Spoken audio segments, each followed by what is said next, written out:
భారత క్రికెట్ ప్రపంచంలో అత్యంత అద్భుతమైనటువంటి సంవత్సరాలలో 2 సంవత్సరాలు 2024, 2025. ఈ 2 సంవత్సరాలు కూడా క్రికెట్ అభిమానులు ఖచ్చితంగా గుర్తుపెట్టుకుంటారు. గతేడాది పురుషుల టీ20 వరల్డ్ కప్ను, ఇప్పుడు మహిళల జట్టు ఐసీసీ ప్రపంచ కప్లను గెలుచుకోవడం ఒక చారిత్రక ఘట్టం.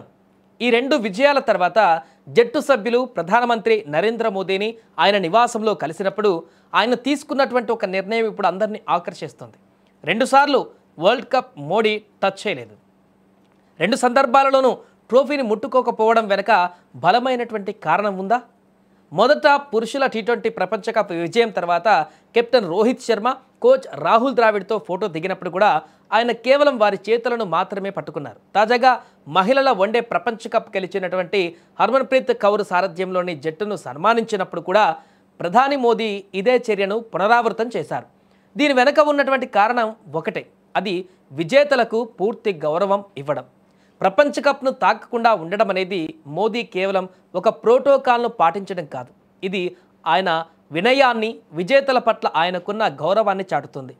వరల్డ్ కప్ ట్రోఫీని గెలవడానికి రక్తం, చెమట చిందించింది ఆటగాళ్లు మాత్రమే. అందుకే దానిని తాకడం, దానితో ఫోటో దిగి ఘనతను అనుభవించేటువంటి హక్కు పూర్తిగా వారిదే. ఆ సందేశాన్నే మోదీ ఇప్పుడు బలంగా చాటి చెప్పినట్టుగా కనపడుతుంది. పురుషుల జట్టుతో ఫోటో సందర్భంగా మోదీ రోహిత్ శర్మ, రాహుల్ ద్రావిడ్ల చేతులను పట్టుకొని ఇది మీ హక్కు అని చెప్పినట్లుగా తెలుస్తోంది. ఇక మహిళల జట్టుతో కూడా అదే విధంగా వినయంగా నిలబడ్డారు. వారు సాధించిన విజయంలో తన భాగస్వామ్యాన్ని అతి తక్కువగా చూపించుకోవడానికి చేసిన ప్రయత్నంగా ఇది కనపడుతుంది. ఇక ప్రధాని నిర్ణయం క్రీడాకారుల ఆత్మవిశ్వాసాన్ని రెట్టింపు చేస్తుంది. దేశాధినేత స్థాయిలో ఉన్నటువంటి వ్యక్తి తమ శ్రమను, విజయాన్ని అంతగా గౌరవించినప్పుడు అది వారికి దక్కినటువంటి అత్యున్నత ప్రశంసగా మారుతుందనడంలో ఎటువంటి సందేహం కూడా లేదు.